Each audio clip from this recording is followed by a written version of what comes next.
ప్రియులారా, ప్రభు అయిన యేసుక్రీస్తు నామములో మీకందరికీ మా హృదయపూర్వక వందనాలు. సోదరి సోదరులారా, ఉదయకాలమే ఒక మంచి పాట పాడుకుంటూ మీ దగ్గర వచ్చేసాం. పైనున్న ఆకాశమందు క్రిందున్న భూమి దేవుడైన యెహోవా మరి ఆది కాండములో పరిశుద్ధ గ్రంథం బైబిల్లో సెలవిస్తుంది. ఆది యందు దేవుడు భూమి ఆకాశములు సృజించెను. భూమి నిరాకారముగాను శూన్యముగాను ఉండెను. భూమి అగాధ జలముల పైన కమ్మి ఉండెను. దేవుని ఆత్మ జలముల పైన అల్లాడుచుండెనని దేవుని వాక్యం సెలవిస్తుంది. సోదరి సోదరులారా, ఒక్కసారి జ్ఞాపకం చేసుకోండి. పైన ఏముంది? ఆకాశం ఉంది. క్రింద ఏముంది? భూమి ఉంది. మరి పైన సూర్యుడు, చంద్రుడు, ఆకాశము, నక్షత్రాలు, భూమి సర్వము దేవుడు చేశాడని మరి పరిశుద్ధ గ్రంథం బైబిల్ సెలవిస్తుంది. ఈ భూమి మీద దేవుడు 84 లక్షల జీవరాశులు ఉంచాడు. అంతేకాకుండా మరి ఆ జీవరాశులను వేలడానికి ఈ సూర్యుడు, చంద్రుడు, ఈ నక్షత్రము, ఈ భూమి సర్వ మానవాళి మరి ఉండడానికి మానవుడు నిర్మించాడు. తన పోలిక చొప్పున నిర్మాణం చేశాడు. తన పోలిక చొప్పున నిర్మాణం చేసి దేవుడు ప్రభు అయిన మరి దేవుడు మానవునికి సర్వ సృష్టి అంతా ఇచ్చేశాడు. ఎంత గొప్ప దేవుడు సుమా! ఆలోచించండి. మనం కట్టుకున్న ఇల్లు మన దాయాదులకు కానీ మన ఇరుగు పొరుగు వారికి కానీ ఇయ్యం. 4 రోజులు ఉండిపోతామంటే కూడా మనం సడుగుళ్ళు సంశయాలు చేస్తాం.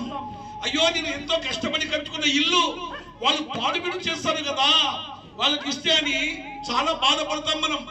సోదరి సోదరులారా, ఇంత సృష్టి ఎంత చేసి దేవుడు మరి సృష్టి చేసి నీ కొరకు దేవుడు ఎంతగానో మరి నీకు ఉంచాడు. ఈ భూమి మీద చల్లని గాలి నీకు వస్తుంది. ఉదయకాలమే సూర్యుడు రప్పిస్తున్నాడు, రాత్రి వెన్నెల రప్పిస్తున్నాడు, చల్లని గాలి రప్పిస్తున్నాడు, వర్షాకాలంలో వర్షం రప్పిస్తున్నాడు, మరి ఎండాకాలంలో ఎండలు వస్తున్నాయి.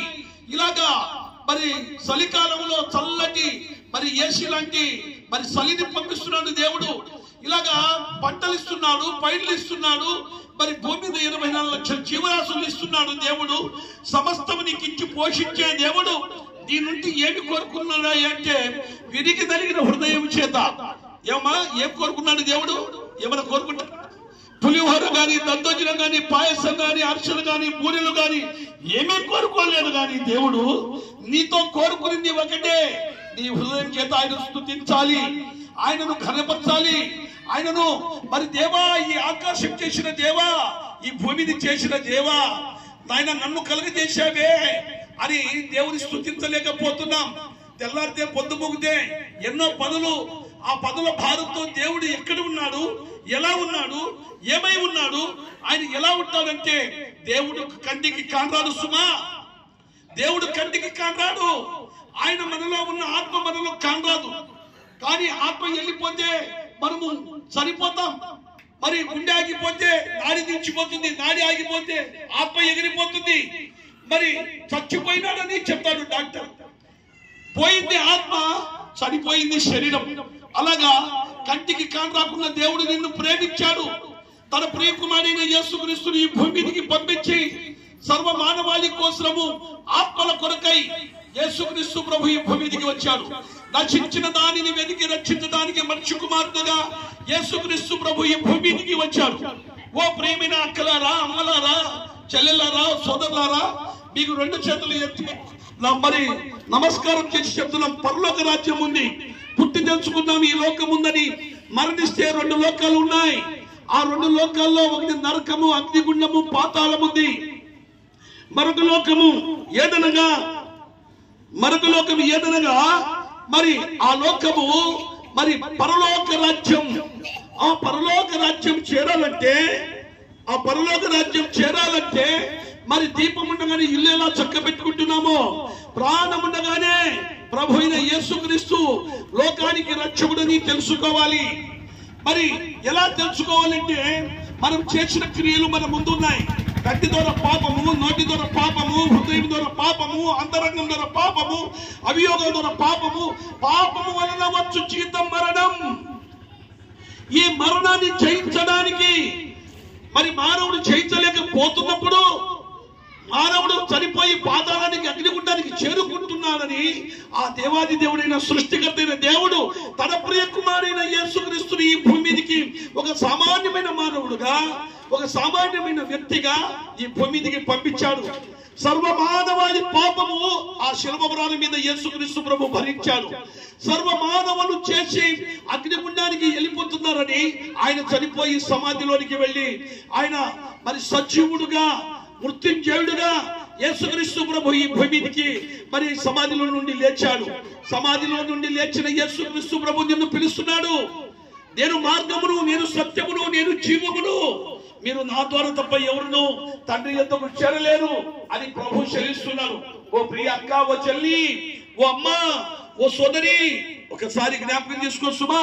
నేడనే సమయం రక్షణ కార్యం మరి ఎక్కడ దొరుకుతుంది? ఆ రక్షణ కార్యం అంటే నీవు వెండి బంగారాలు ఇవ్వాల్సిన అవసరం లేదు, నీవు డబ్బులు ఇవ్వాల్సిన అవసరం లేదు. కానీ రెండు మాటలు, పాపినైనా నన్ను క్షమించు అని నీ హృదయపూర్వకంగా ప్రభువును వేడుకుంటే నీవు నిత్య జీవములో నీ వెళ్ళిపోతావని దేవుని వాక్యం సెలవిస్తుంది. ఎంత గొప్ప దేవుడు! మరి అంత పరలోకం నుండి దిగి వచ్చి సామాన్యమైన మానవుడిగా జీవించి మన కొరకు ప్రాణం పెట్టాడమ్మా, మన కొరకు రక్తం కాల్చాడమ్మా. ఓ ప్రియ అక్క, చెల్లి, యేసుక్రీస్తు ప్రభుని నీ నోటితో ఒప్పుకుంటే అప్పుడు నీ పాపాలు క్షమించబడి మరి పరలోకమని దేవుని వాక్యం సెలవిస్తుంది. మరి ఈ శబ్దవేత్రం ద్వారా వింటున్న మీరు ఆ చక్కటి మాటలు ఉన్నాయమ్మా, అందులో పేపర్లో అందులో చక్కటి మాటలు ఉన్నాయి. మరి ఆ మాటలు మీరు బాగా మరి చదవండి. దయగల దేవుడు అని ఉంది చూడండి. దయగల దేవుడు ఎంత దయ చూపించాడు మన కొరకు, రక్త మాంసాలు చూడండి, ఎక్కడ చదవండి. దయగల దేవుడు. కానీ ఇది శాశ్వతం కదక్క. ఈ మట్టి శరీరం ఇచ్చిపెట్టి ఒక రోజు మనం వెళ్ళిపోవచ్చింది. ఇది ఎందుకు ఇంత గొంతు మరి గట్టిగా ఎందుకు చెప్తున్నామంటే, ఒకరోజు ఈ మట్టి శరీరం మనం వదిలిపోతాం. ఒకరోజు ఈ మట్టి శరీరం మట్టిలో వెళ్ళిపోతుంది. మన కట్టి ముందర ఎంతమందికి మనము మట్టి ఇచ్చామక్క, మనకు కూడా ఒకరోజు ఇస్తారు మట్టి. కానీ మనం మట్టి శరీరమే, మట్టిలో నుండి వచ్చిన ఆహారమే తింటున్నాం.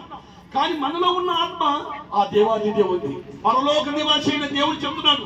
ఆయన పరిశుద్ధమైన రక్తం చేత కడగబడితే నీతిమంతుడైన యేసుక్రీస్తు ప్రభు మన కొరకు ప్రాణం పెట్టాడు. యేసుక్రీస్తు ప్రభు రక్తం కార్చాడు. ఆ యేసుక్రీస్తు ప్రభుల వారు ఆయన సమాధిలోనికి వెళ్లి 3వ దినమున సజీవుడుగా తెచ్చారు. మార్గము, సత్యం, జీవమునాయక. మరి ప్రభుని నమ్మండి. మీ కులం మార్చుకోవద్దు, మీ మతం మార్చుకోవద్దు. ప్రభువా, పాపినైనా నన్ను క్షమించు. ఎంత మంచి దేవుడక్క. మరి ప్రభుని నమ్మండి, నిత్య జీవాన్ని పొందండి. మరి పరలోక రాజ్యంలో యుగ యుగాలు ఉండే ఒక రాజ్యం ఉంది మనకు. మన ఆత్మ చావు లేదు కనుక, అతి గొప్ప మార్గం ఉంది కనుక ఆ మంచి మాటలు విని మార్పు చెంది, మారుమనసు పొంది, పాప క్షమాపణ పొంది రక్షణ పొందాలని చెప్తూ ఈ మాటలు ముగిస్తున్నాం. చక్కగా మీ కొరకు ప్రార్థన చేస్తాం.